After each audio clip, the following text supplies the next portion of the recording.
Hi hello this is Anivita welcome back to Queens Creative 1/4. So ఇప్పుడు నేను చూపిస్తున్న materials వచ్చేసి 5 ప్లేసెస్కి అయితే షిఫ్ట్ చేయాలన్నమాట. సో నేను ఈ మధ్య లాంగ్ వీడియో రా మెటీరియల్స్ వీడియో అసలు పెట్టట్లేదు అనమాట. సో అందుకని ఒకసారి చూపిద్దామని పెడుతున్నాము. అండ్ అది కాకుండా ఇప్పుడు వచ్చేసి ఫ్రీ షిప్పింగ్లో వచ్చేస్తుంది. ఈ మే మంత్ మొత్తం ఫ్రీ షిప్పింగ్ ఉంటుంది. ఏపీ తెలంగాణ వాళ్ళకి 1000 అబోవ్ బిల్ చేస్తే free shipping without bangle box లేకుండా 1000 అబోవ్ బిల్ చేస్తే ఫ్రీ షిప్పింగ్ వస్తుంది. బ్యాంగిల్ బాక్స్ యాడ్ చేస్తే షిప్పింగ్ ఛార్జ్ పడుతుంది. సో బ్యాంగిల్ బాక్స్ ఖచ్చితంగా కావాలి అనుకున్న వాళ్ళు బ్యాంగిల్ బాక్స్ యాడ్ చేసుకోవచ్చు, కాకపోతే షిప్పింగ్ ఛార్జ్ పడుతుంది.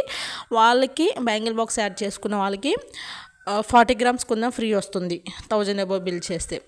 సో ఏపీ తెలంగాణ వాళ్ళకి ఫ్రీ షిప్పింగ్ 1000 అబోవ్ బిల్ చేస్తే without bangle box. So out of స్టేట్కి వచ్చేసి 1000 అబోవ్ బిల్ చేస్తే 40 grams కుందాం ఫ్రీ వస్తుంది, షిప్పింగ్ ఛార్జ్ పడుతుంది. ఐ హోప్ ఈ వీడియో నచ్చిందని అనుకుంటున్నాను. నచ్చితే లైక్ చేయండి, షేర్ చేయండి, సబ్స్క్రైబ్ చేసుకోండి. Thank you for watching. Bye.